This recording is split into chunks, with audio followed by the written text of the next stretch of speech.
Некој не сака да замисли ситуација во која неговото дете ќе се најде во ургентна состојба, тој помисла што ги плаши вработените во предучилишните установи, односно во градинките кои се во секојдневен контакт со деца.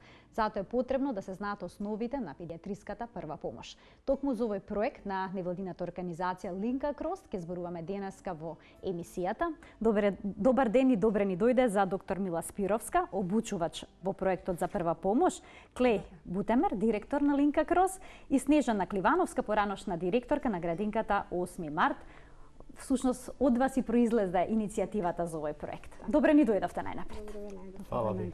Овој проект е некој вид на водич низ информациите кои што се потребни на родителите и на вработените во градинките за да ги знаат основите на првата помош.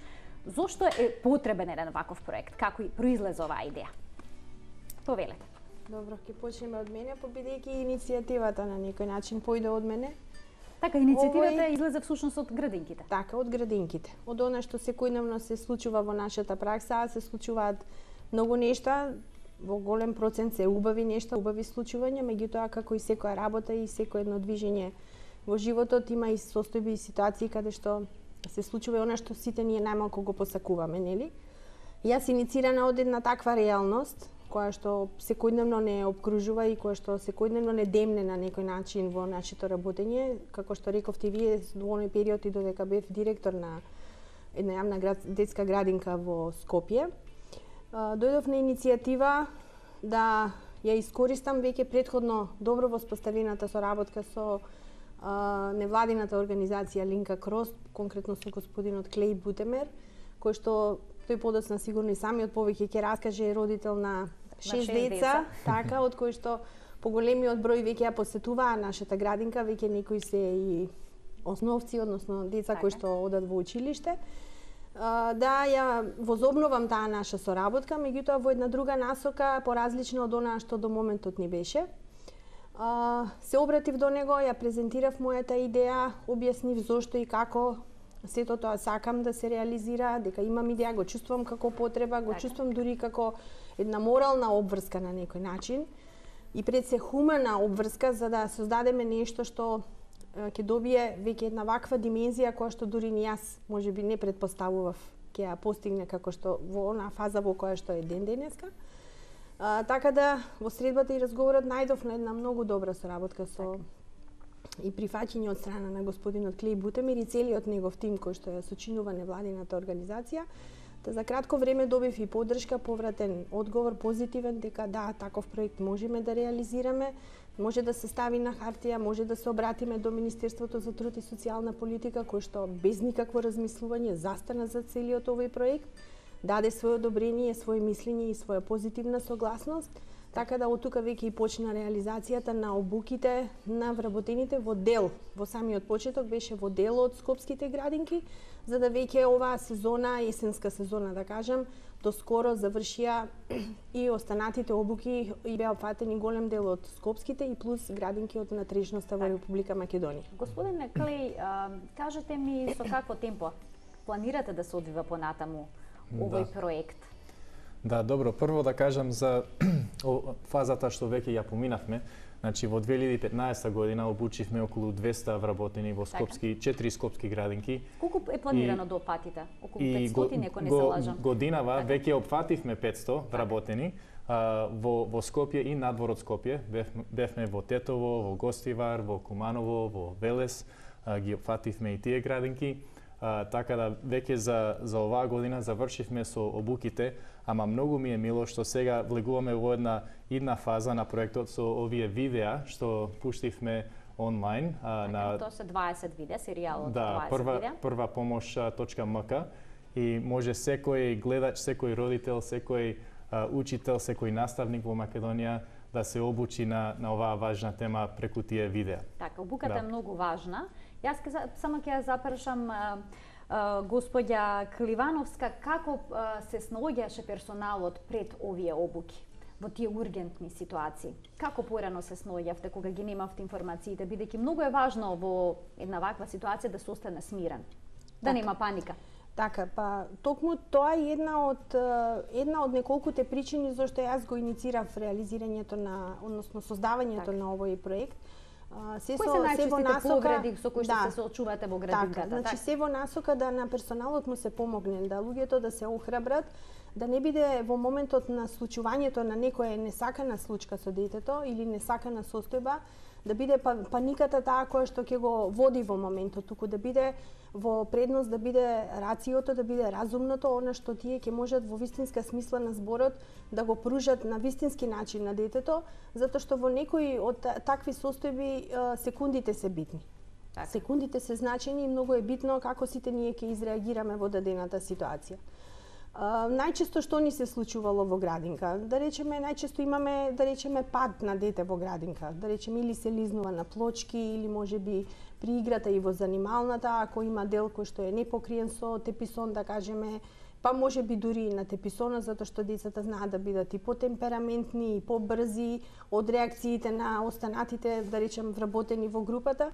И се случуваат такви повреди. Имаме повреди, да речеме, од типот, можеби да има и дупнување на глава или при падот, да речеме, да има, се случувало да има пукнатина на рака, дури искршеница на рака. Значи тоа се состојби кои што никако не треба да ги гледаме во една негативна конотација дека не се чуваат децата во градинките. Меѓутоа тоа се состојби кои што не може да се, секаде може да се случат и дека едноставно секогаш може да се случат и не може да се предвидат на некој начин. Онаму каде што луѓето навремено може да опоменат, да ги одвратат децата од одредено место, од одредена позиција, сигурно дека сето тоа разумно и навремено го прават. И сега како се снаоѓа во такви ситуации? Велам, има меѓу сите нас, како и општо во животот, значи има луѓе кои што се поприсебни, има луѓе кои што се попаничари, има луѓе кои што знаат и можеби од нешто претходно се пообучувани на некој начин и слично. Се следеле и течеле некои обуки за прва помош, обука за прва помош за вработените, меѓутоа тоа е според некое законско определување со некоја одредена бројка, не знам на колку вработени, да речеме да имаме едно лице кое што е обучено за давање прва помош и заштита на децата. Меѓутоа и тоа е недоволно. Значи недоволно е дури и да има и едно медицинско лице на ниво на еден објект, затоа што знаеме каква е организацијската поставеност во работата во градинките. Тоа не е сконцентрирано се на едно место, секоја градинка се состои од 2-3, па можеби од 4 објекти. И физички луѓето, медицинските лица практично не може да секогаш да се присутни во секој од еден од тие објекти, а го имаме, да речеме, можеби еден на ниво на објект или можеби во некоја детска градинка можеби да го немаме и воопшто. Така да најчесто се сведува на луѓето кои што се поприсебни во работата. Така. Најчесто се сведува на брза реакција сепак и на останатите луѓе кои што сигнализираат, барем доволно е сигнализираат дека нешто се случило со некој дете и веднаш се превзема и се дава прва помош. Градинките во секој случај, значи не верувам дека постои градинка, односно објект која што не е опремена со доволно опрема од типот прва помош, значи да се даде прва помош во секој случај на детето. Секоја градинка си поседува просторија за изолација, каде што детето се изолира, се легнува, се смирува, се освежува, се информира родителот и се превземаат останатите мерки кои што нормално веќе кога поприсебните можеби ќе притрчаат, што се вели, ќе се реагира правовремено. Господине Клеј, вие сте родител, како што споменавме, на 6 деца. Предпоставувам дека имате вакви искуства и во домашни услови се случуваат многу и несреќи, високи температури и слично. Од тука предпоставувам дека и ја свативте потребата за еден ваков проект. Дефинитивно, како родител, значи е потребно секој родител да биде да ја има оваа обука и да ги знае овие вештини и знаења. Мислам дека веќе не знаат по име и презиме и во детска клиника и во детска хирургија. Сме биле повеќе пати на шиење и за други ургентни состојби и навистина најбитно е присебноста. Така, да не си спаничи, тоа е клучно. Дефинитивно. И сакав да се надоврзам на зборот на госпоѓа Снежана. Преку овој проект беа изработени многу убави протоколи. Значи што точно треба да се направи во одредена ситуација. И сега секој вработен што ја помина обуката ги има тие протоколи и мислам дека тоа ќе доведе до до посрекни исходи на крај на краиштата. Така. Ги споменавте видеата, серијата од видеа кои што се направени. Како ги одбравте оние клучни моменти кои што треба да се обработат и да се даде насока за прва помош? Така. Значи, зборуваме за задушување, температура, така? Да. Така, имаме повеќе теми опфатено. Во овие видеа, значи, се опфатени конкретно теми кои што се однесуваат на најчестите ситуации, ургентни ситуации во детската возраст, кои што се случуваат. И во таа насока ни се организирани и обуките. Значи, ова е уникатен проект, до сега не е организиран, не е спроведен ваков проект, конкретно да опфаќа повеќе теми што се однесуваат конкретно на ситуации во педиатриската, во детската возраст. Секако следевме и ние курикулум, значи работиме секако по препораки некакви водичи. Така. Ако не се лажам, од американската беше тоа педиатриска асоцијација, Американската академија на педиатрија, значи тоа е повторно книга, курикулум изработен, кој што се однесува на пружање на прва помош и изгрижување на деца, но се однесува на сите воспитувачи, здравствени работници, луѓе кои што работат со деца на било кое ниво во било која установа. Училишта, факултети, средни училишта, основни градинки, нели, од најмалата возраст. Целта на овој проект комплетно од самиот почеток беше, само да се надоврзам на предходните зборови, целта беше да се направи еден концепт. И од медицински аспект, од педиатриски аспект, да се направи концепт. Што треба да се направи прво, што второ, што трето. Да знаат луѓето не да паничат, него веќе да знаат што можат да направат во тој момент да му помогнат на детенцето, а да избегнат сериозна компликација или сериозна повреда. Исто така многу важно правилно да се даде првата помош, да не се направат грешки, да започнеме од најголемите заблуди при задушување.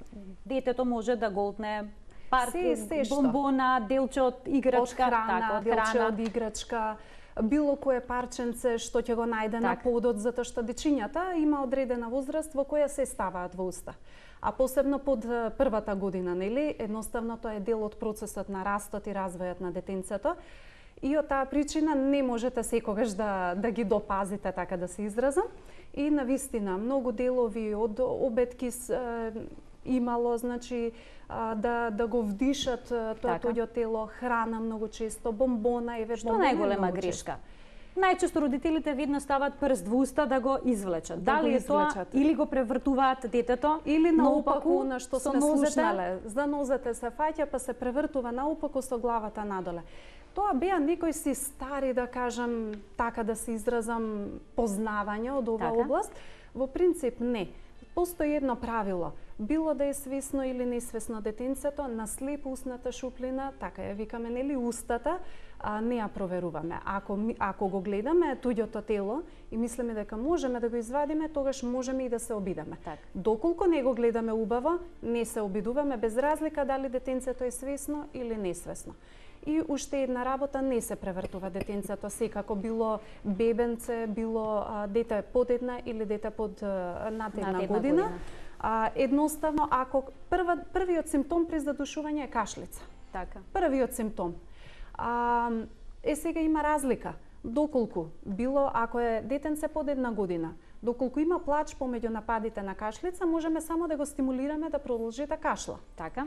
Доколку е детенце над една година, во тој случај би очекувале да изговори неколку зборови помеѓу нападите на кашлица и тогаш сме сигурни дека можеме да му помогнеме со едноставно, тоа е потполно исто. Ајде да покажеме на каков начин се изведува првата помош во таков случај. Еве сега зборуваме конкретно за детенце под една година. Ова кукла што ја држам кај мене.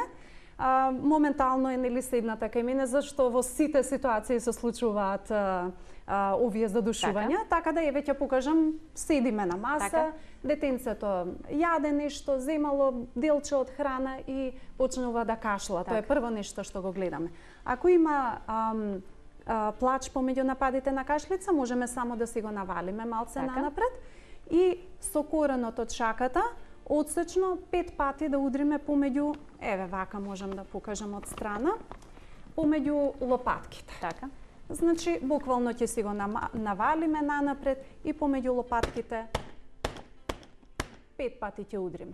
и едноставно ќе провериме веднаш дали искашлало или не. Доколку не го искашлало туѓото тело, но се уште има плач помеѓу нападите од кашлица, можеме уште еднаш да се обидеме, евентуално 5 пати ќе удриме, доколку нема ефект, гледаме дека не го искашлува туѓото тело, гледаме дека се повеќе му допира здивот, така да се изразиме, потешко зема воздух, во тој случај преминуваме кон една друга постапка. Едноставно има една позиција, јас ќе морам да станам за да покажам. Значи, ќе го земеме на една рака, еве раката како ја поставуваме за да го држиме главчето, сепак е потешко од телото, и ќе го наместиме на нашата подлактица. И сега во случајов, бидејќи лева рака ми е на лева нога, ќе покажам, значи во еден расчекор застануваме, на страна се вртиме, мораме да подклекнеме, за да ја подпреме раката, односно подлактицата. Значи не подпираме лак, туку подлактица. И подлактицата ќе си ја подпреме на надколеницата и сега веќе имаме добра стабилност. Понатаму ќе видат и самите гледачи, значи има една замислена линија на која што ги местиме двата прста, бидејќи детенце од една година, градниот кош е мек, нема потреба од цела шака да се користи, плюс структурите се мали. Значи, на самата таа линија, односно под самата таа линија ги местиме двата прста. И сега морам да се свртам, значи мора сепак некоја позиција, да ја наместиме раката во одредена позиција, затоа што силата доаѓа од рама. Не притискаме со рака. Значи, морам вака да се свртам. 1, 2, 3, 4, 5.